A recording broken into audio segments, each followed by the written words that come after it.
Hey everyone, I'm Ian Douglas, the author of the website techinterview.guide.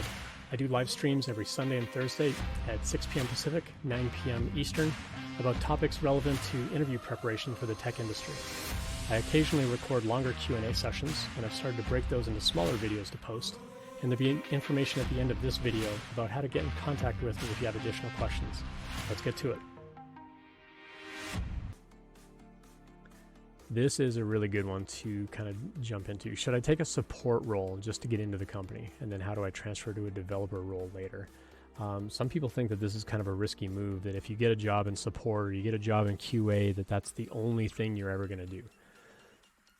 That first job in tech is really hard to get.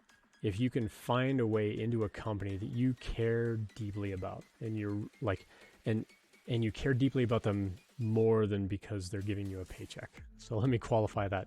You care about the company because of what they do, because of who they're helping, the user base, like what their product is or who the leaders are. Like you care about that aspect of the business, not the fact that they're paying you, every 2 weeks or twice a month or whatever. But if you genuinely care about the company, you could explore the idea of getting a non-developer job. In November, I'm actually going to have a bunch of people on the stream. I think we've aimed for November 14th. We're going to have a whole bunch of people on the stream who went through a coding boot camp and then got a job that was not full-time coding. And we're going to talk to them about what was it like to get that first job? What was that process? How did you even pitch the idea of getting that kind of job where you've just studied software development for 7 months and then not get a full-time development job, and what kinds of jobs are there? And so it's going to be a pretty interesting panel. That'll be in about 3 weeks or so. So November 14th. So check that out.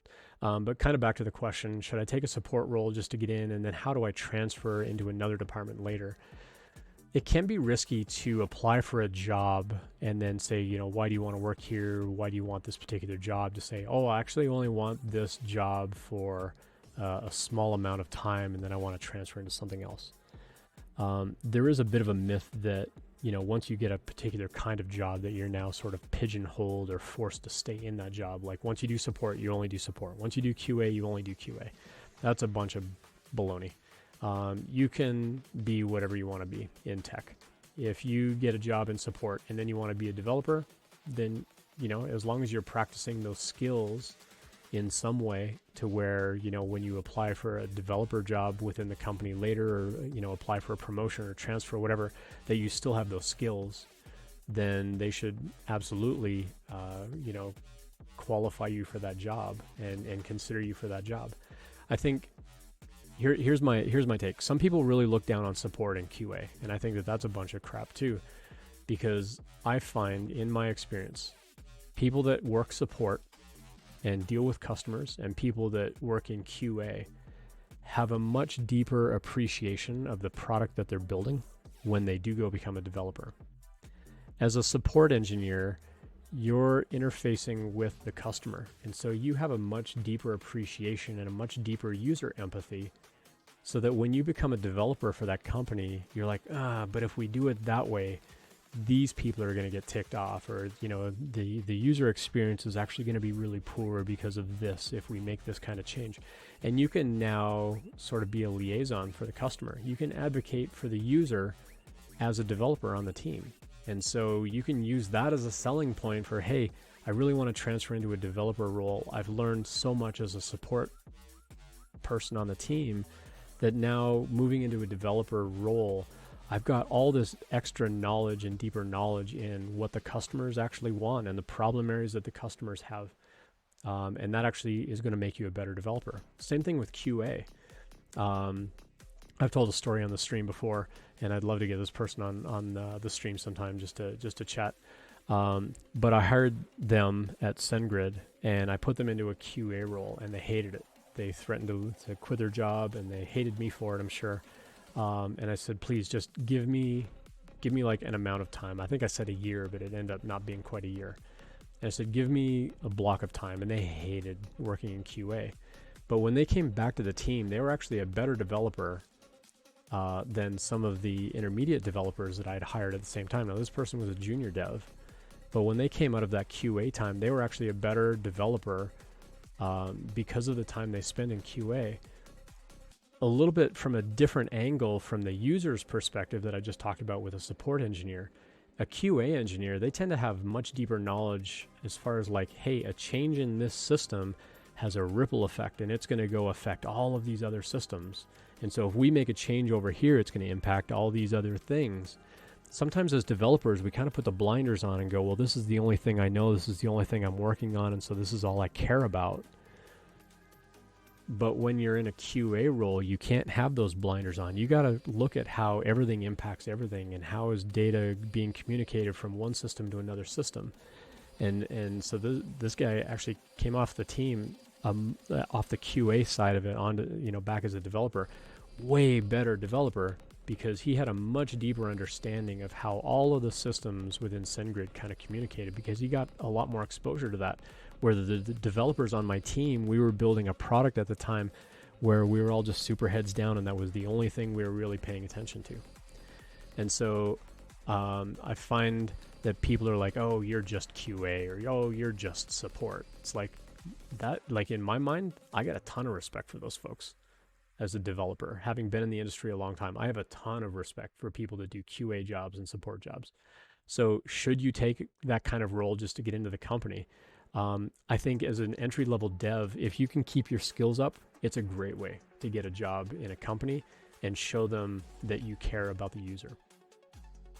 Now, how you make that happen is kind of a whole other side effect of having good communication with your boss. What you don't want to do, well, let me back up. As part of the application process, you can say like, hey, you know what? I'm a developer. I've been trained as a developer. But I really care about this company. And so what I would prefer to do is start as a support engineer, learn about the user, learn about the systems, learn about the common pain points, and then transition into an engineering role where I'm doing full-time coding. You can talk to them about that, as like talk to the recruiter about that and say like, this is the path that I want to take as a person, as a candidate hiring or applying for this job within the company. Then it's up to them of how do they make that happen, because you've already expressed intent and desire to not be in that role a long time. And you can say, I'll be in that role for 6 months to a year, and then I want to transition into a developer role. Get it in writing and have constant communication with them over, hey, just as a reminder, it's been 3 months. We said it's 6 months I could move into a developer role. What's that transition going to look like over the next 3 months? And have them work out a plan for you. And if they say, well, maybe it's not going to happen, then you can say, well, this is what we agreed to. And so if that's going to change, then we need to both kind of talk about it, communicate about it, agree on what that new timeline is going to be, because this is what I said I wanted. And if it doesn't work out, well, guess what? You can still go get some other job as a developer and say, hey, you know what? I specifically on purpose took this job doing QA or doing support because I really wanted to learn how all of those aspects of the business worked before I got into development, because I knew it was going to make me a better developer. And then go apply for a developer job somewhere else if that company won't transition you. But the fact that you've gone through their QA department or their support department means you've gained a lot of domain knowledge about what the company is. You've gone through a lot of training. You've got a lot of exposure to what the business is. And so they should retain you. They better retain you. You're going to be a way better developer on that team than somebody they hire off the street that doesn't know anything about that stuff. And so I think you can use that as a negotiation tactic to say, like, to actually get into the company in the first place. So if you're curious about that and you want some help with that kind of thing, you're welcome to reach out to me on LinkedIn. I can help you like word those kinds of things. I can, maybe give you some pointers around cover letters and whatever on how you want to specifically word that and say, I really want to get into development, but I want this kind of role to get started because I know it's going to make me a better developer later. It's going to give me deeper user empathy, or it's going to give me more like systems level knowledge so that when I get into that development role in the company, I'm going to be a much better developer. So there are ways that we can kind of position that. Someone asked as a follow-up in chat, can somebody fresh out of school get into QA? Yeah, absolutely. If your school has taught you like QA types of things like Git branching and cherry picking commits and good testing development.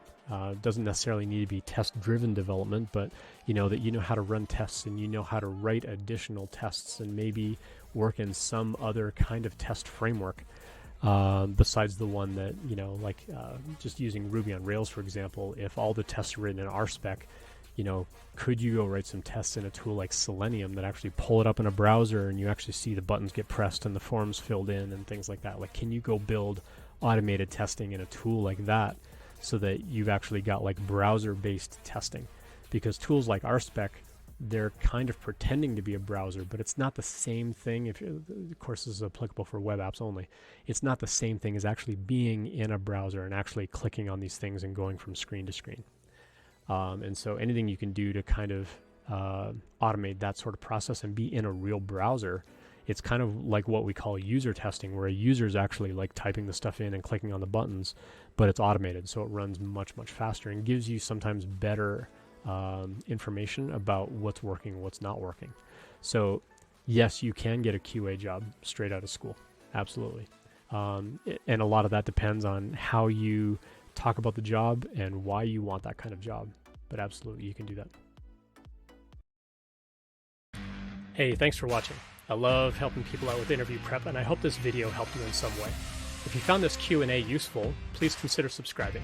You can follow me on Twitch as well for the live stream twice a week. Check out techinterview.guide/streaming for more information. I also have a daily email series that you can subscribe to on the website. There are never any ads, and when you finish the series, I scrub your information out of my database permanently. Finally, if you have a question that you'd like answered on the stream, you can find my contact info on techinterview.guide. I prefer LinkedIn or email. If you leave your question in a YouTube comment, it might take me longer to find it, but I'll see you next time.